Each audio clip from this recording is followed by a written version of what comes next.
Welcome to Social Aloe Ministries, where we are committed to glorifying God while exposing the devil. Be careful about how you pursue the desires of your heart. Because a lot of times, the things people pursue will end up being the thing that results in their downfall. One of the things about the Lord, there is no guile in Him. And there are times He will tell people exactly what they're asking for. And if they insist, He will give it to them, but they won't like it. However, He will warn them beforehand, but they will still insist. And a part of the reason why I mentioned about your heart's desire, Jeremiah 17:9, it states, "The heart is deceitful and above all things, and desperately wicked. Who can know it?" So you have to be careful that the Lord, He will give us the desires of our heart. But those desires should be in alignment with His desires. But there are many people who are pursuing desires of their own hearts that is not basically coming from the heart of God. And that is where they run into trouble. But like I said, the Lord will warn us exactly what we're getting into. But so many people, they ignore the Lord's warning because basically they want what they want. In 1 Samuel 8, starting in verse 1, "And it came to pass, when Samuel was old, that he made his sons judge over Israel. Now the name of the firstborn was Joel, and the name of his second, Abiah. They were judges in Beersheba. And his sons walked not in his ways, but turned aside after lucre, and took bribes and perverted judgment." And yes, that happens. The sad thing is, Samuel grew up in the house of Eli. Eli had two sons, Hophni and Phinehas, and they were evil. And the first prophecy Samuel ever gave was to let Eli know that the Lord was going to destroy him and his sons in the same day. But the same thing ended up happening to Samuel in terms of his sons not following in his godly ways. Because Samuel was a true man of God, but his sons went the other way. And some of you are godly people, but your children, they're not the same. "Then all the elders of Israel gathered themselves together and came to Samuel unto Ramah, and said unto him, Behold, thou art old, and thy sons walk not in thy ways. Now make us a king to judge us like all the nations. But the thing displeased Samuel when they said, Give us a king to judge us. And Samuel prayed unto the Lord." By the way, you may have a desire of your heart, but when you pray to the Lord, one of the key things to pray about, if you're praying about that desire of your heart, is to see if it lines up with His desires. Because there are times when we have a desire in our heart, and it is because the Lord put it there. It's a desire He plans on fulfilling. But then there are other desires that are soulish, carnal desires, and those are the ones that will lead to destruction. So we have to ensure that we consult with the Lord to ensure that the desires that we have in our heart are of Him and not from the soul, basically. And it continues, "And the Lord said unto Samuel, Hearken unto the voice of the people in all that they say unto thee. For they have not rejected thee, but they have rejected me, that I should not reign over them." So I'll pause here for a second. A lot of times when people pursue the desires of their heart, it ends up being an idolatrous desire. And there are times when people desire something and it may seem good, but it's actually not. And that thing becomes an idol that separates the person from God. So the Lord told Samuel that they did not reject Samuel the prophet, the judge over Israel. They were actually rejecting God himself because they wanted a king. But like I said, there's no guile in the Lord. And it continues. According to all the works which they have done since the day that I brought them up out of Egypt, even unto this day, wherewith they have forsaken me and served other gods, so do they also unto thee. So if you issue of idolatry, it comes up. They were serving other gods. And a lot of you out there, you have desires of your heart, but it is an idolatrous desire. And you may be blinded to the fact of the idolatry. But if you're pursuing something more than you're pursuing God, there's an issue. Now therefore, hearken unto their voice. Howbeit, yet protest solemnly unto them, and show them the manner of the king that shall reign over them. So now the Lord's going to tell them exactly what they're asking for and exactly what they're about to get.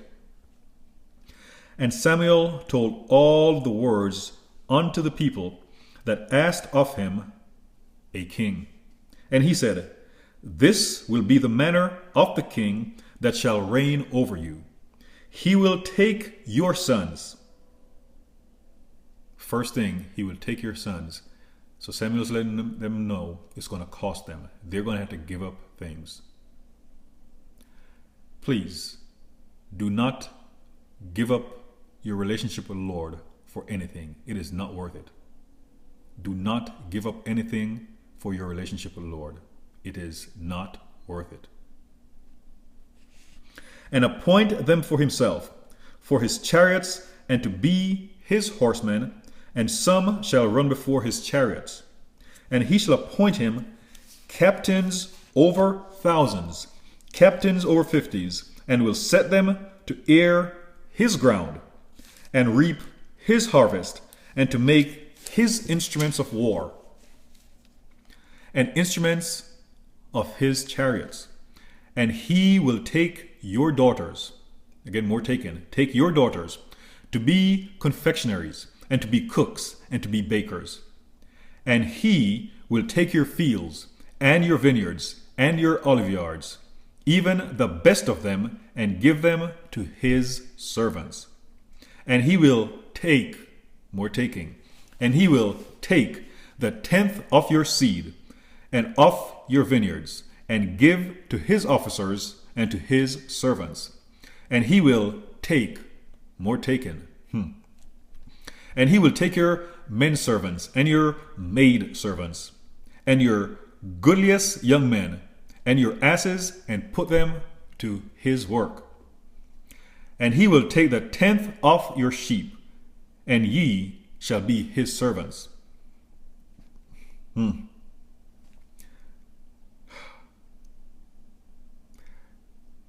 this right here is one of the big ones.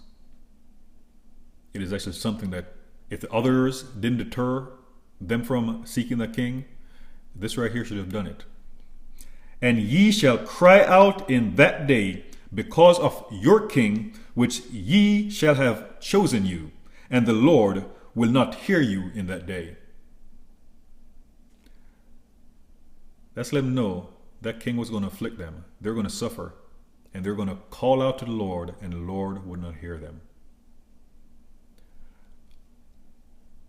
I have witnessed people do things in an effort to gain something which in a lot of cases ends up being an ill-gotten gain.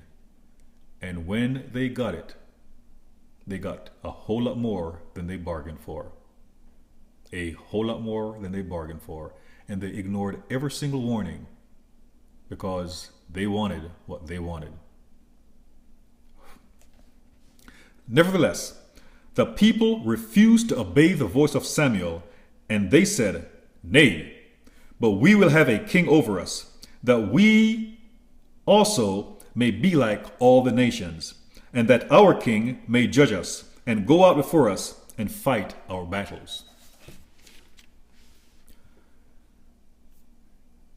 Think back to when they were in Egypt, how the Lord afflicted the Egyptians with those 10 plagues.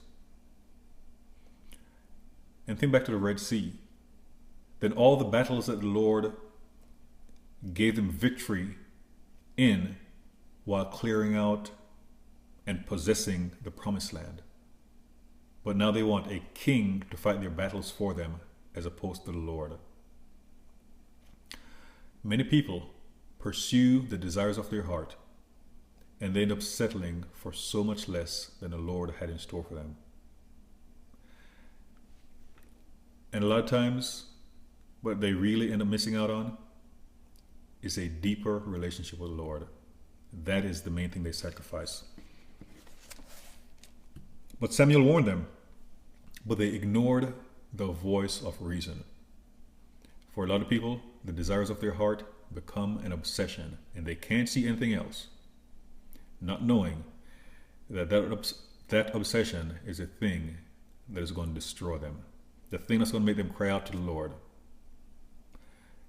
and it's going to be too late. So, and Samuel heard all the words of the people, and he rehearsed them in the ears of the Lord. And the Lord said to Samuel, "Hearken unto their voice, and make them a king." And Samuel said unto the men of Israel, "Go ye every man unto his city."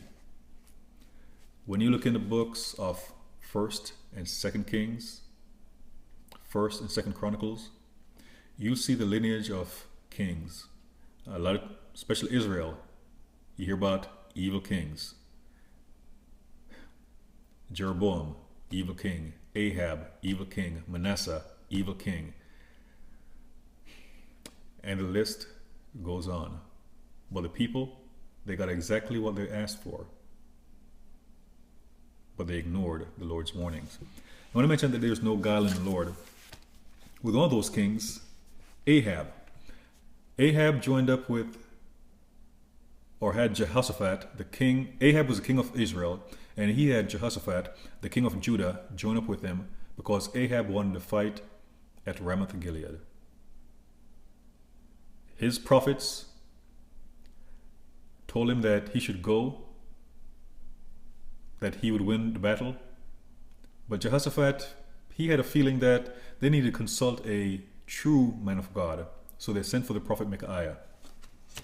In 1 Kings 22, starting verse 17, Micaiah said, "I saw all Israel scattered upon the hills as sheep that have not a shepherd. And the Lord said, These have no master. Let them return, every man to his house, in peace. And the king of Israel said unto Jehoshaphat, Did I not tell thee that he would prophesy no good concerning me, but evil?" So Ahab truly didn't want to hear the truth. But the Lord's going to tell him the truth. God doesn't lie. And he said, Hear thou therefore the word of the Lord. I saw the Lord sitting on his throne, and all the host of heaven standing by him on his right hand and on his left. And the Lord said, Who shall persuade Ahab that he may go up and fall at Ramoth Gilead?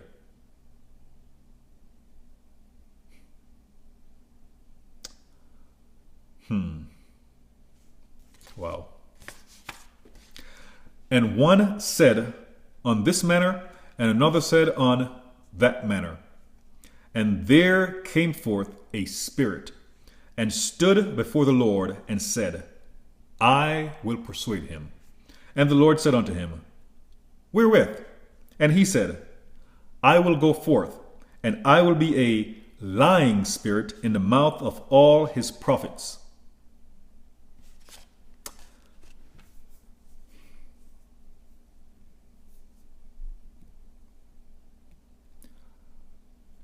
I have come across a lot of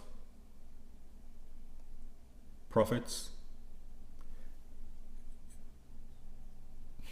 some of whom seem as if they've had a spirit like this, a lying spirit speaking to and through them, because they proclaim things in the name of the Lord, things that do not come to pass. Yet they keep on, quote unquote, prophesying to people. And for some, the Lord had truly called them, but they went the wrong road.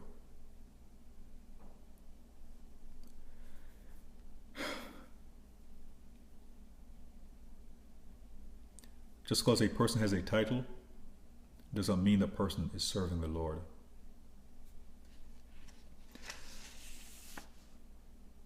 And some people deceive because they have been deceived and they don't even realize it.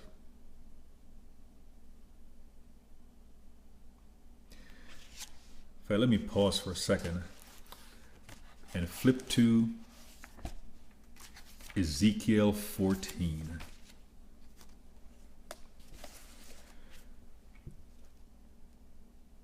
You have to be careful that you're not following, for example, a quote-unquote prophet instead of the Lord. Because if that prophet starts, for example, disobeying the Lord, violating any of the 10 commandments, the Lord won't use a prophet as in times past. But a lot of prophets, for example, if the prophet is well known, then the pressure may be on the prophet to quote unquote prophesy. And if people are following their prophet, especially if the prophet is living in sin and does not repent, you do not want to accept anything from that person. When I say accept anything, receive messages from a person.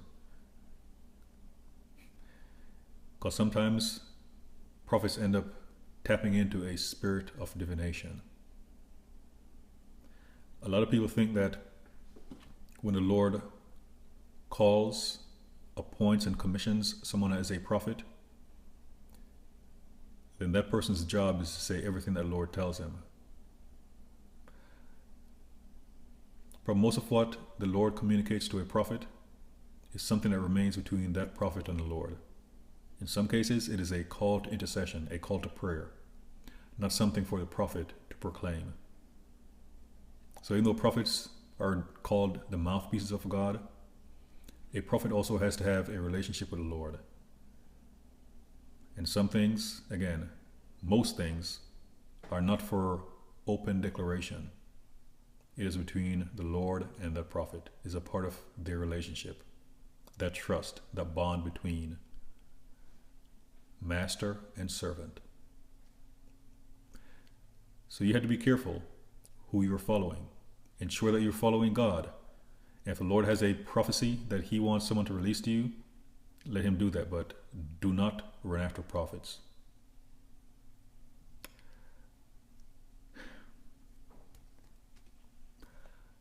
Ezekiel 14, starting verse 9. And if the prophet be deceived when he hath spoken a thing, I the Lord have deceived that prophet, and I will stretch out my hand upon him, and will destroy him from the midst of my people. It says Israel, but it applies today. And they shall bear the punishment of their iniquity, and the punishment of the prophet shall be even as the punishment of him that seeketh unto him. If you're going to seek a prophet, ensure that that person is in right standing with the Lord. An example, 1 Kings 13. It speaks about 2 prophets. One from Judah, the other from Bethel. In fact, they were both prophets, but the one from Judah, the Bible refers to him as a man of God. calling him a man of God is not like how people use man of God today, basically calling everyone who goes to church a man or woman of God. A man of God, biblically, is either a prophet or an angel. Those are the two that are referred to as men of God in the Bible. And it's not just any prophet, but it has to be a prophet who's in right standing with the Lord. In 1 Kings 13, the Lord sent the prophet from Judah to Bethel to prophesy, even though there was a prophet in Bethel. But when you read the story, you'll see that the Bethelite prophet was a liar. He had audacity to lie to the Judean man of God while using the Lord's name. When a quote-unquote prophet can lie while using the Lord's name, that person is not going to be a man or woman of God. 1 Kings 13, interesting story, but it also shows how even prophets can be deceptive. But also another warning: not everyone who uses the title, for example, prophet or prophetess, is a prophet of the Lord. The devil has his prophets too. You will know them by their fruits. But in some cases, prophets are deceived, like in 1 Kings 22, and here we see in Ezekiel 14.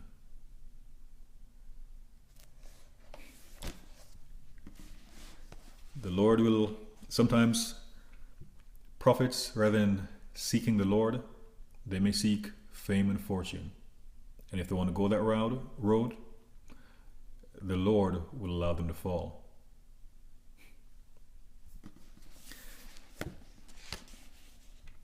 So back to 1 Kings 22, the Lord sent a lying spirit to deceive Ahab's prophets, to lead him to battle.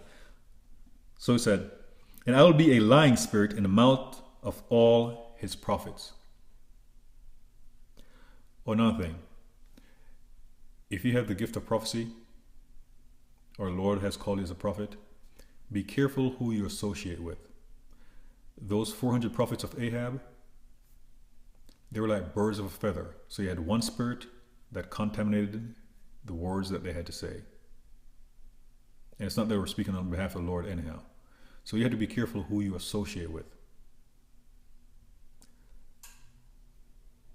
Saul, the person who was selected as Israel's first king, there were 2 times when he went around a company of prophets and he started prophesying simply because of his proximity to them. And the people asked, "Is Saul among the prophets?" And he wasn't. It was merely his proximity. So if the Lord uses you in the gift of prophecy, or you are a prophet, be careful who you associate with. You're around people with impure spirits, you may get contaminated. So choose your company wisely. So, and he said, "Thou shalt persuade him and prevail also. Go forth and do so." Now therefore, behold, the Lord had put a lying spirit in the mouth of all these thy prophets, and the Lord had spoken evil concerning thee. So Micaiah clearly told King Ahab that the Lord had allowed a lying spirit to speak falsely to convince the king to go into battle. Ahab, he wanted to go into battle anyhow, so he went and he perished. But he died a slow death because he had an arrow lodged in his body. So basically, he bled out. I'm pretty certain that while he was bleeding to death, he thought about how the Lord had clearly told him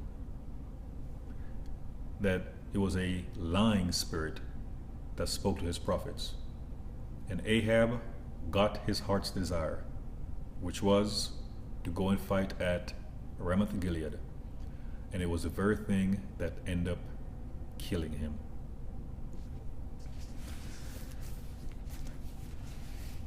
In 2 Chronicles 35.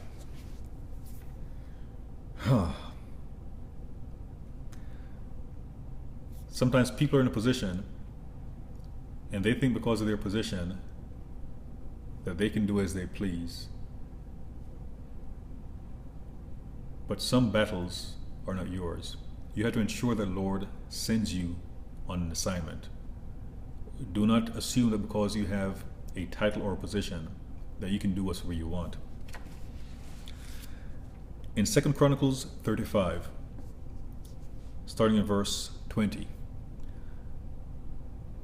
After all this, when Josiah had prepared the temple, Necho, king of Egypt, came up to fight against Carchemish by Euphrates, and Josiah went out against him.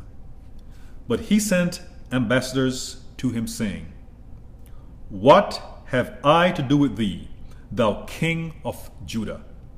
I come not against thee this day, but against the house wherewith I have war. For God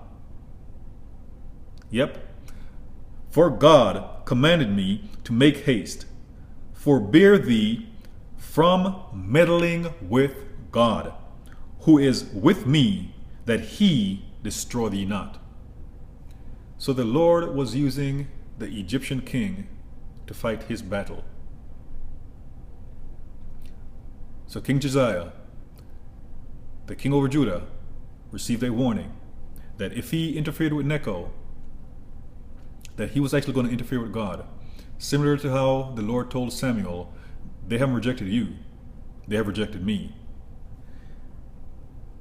So clear warning. Nevertheless, Josiah would not turn his face from him, but disguised himself.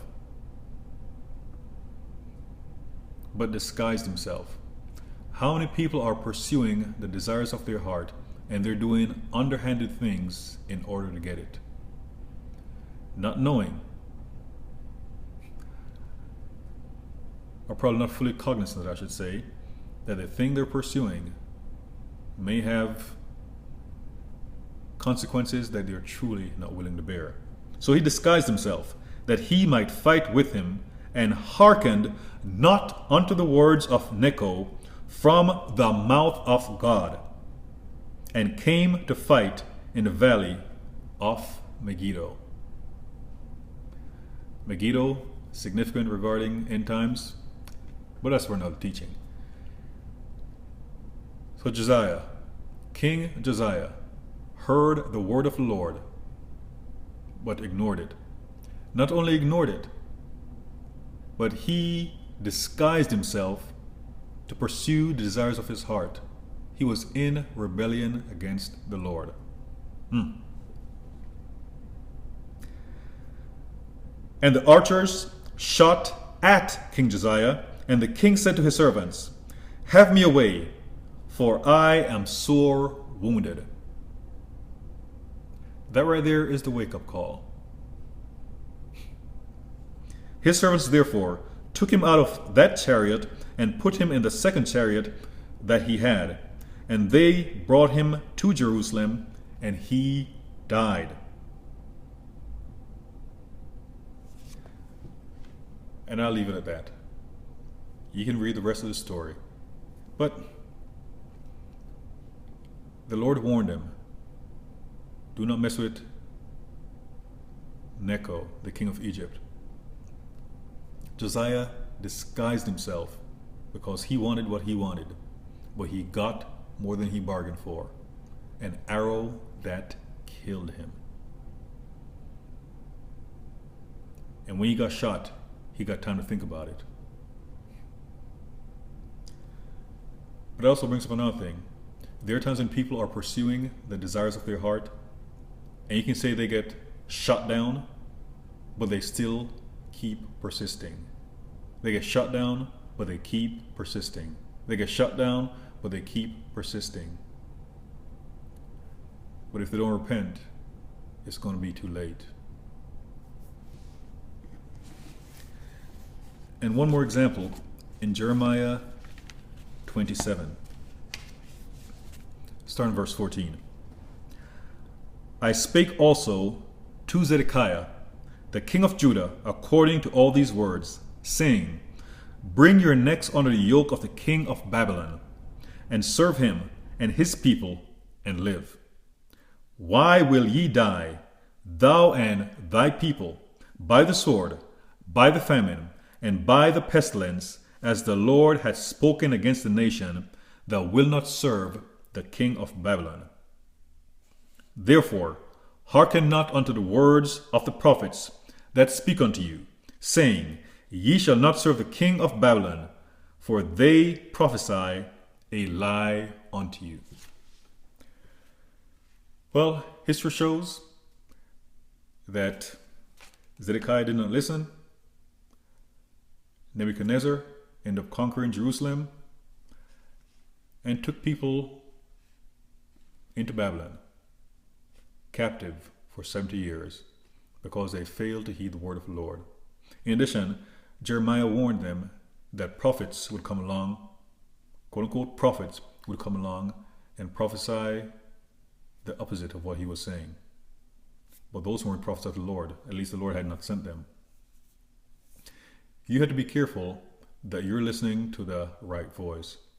Because a lot of times, because a person has a desire in his or her heart, that he or she will only entertain messages that confirm what is in his or her heart, even though those messages are not from the Lord.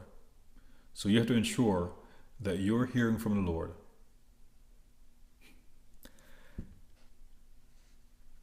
For a lot of these people that I mentioned, the desires of their heart was what ended up getting them killed.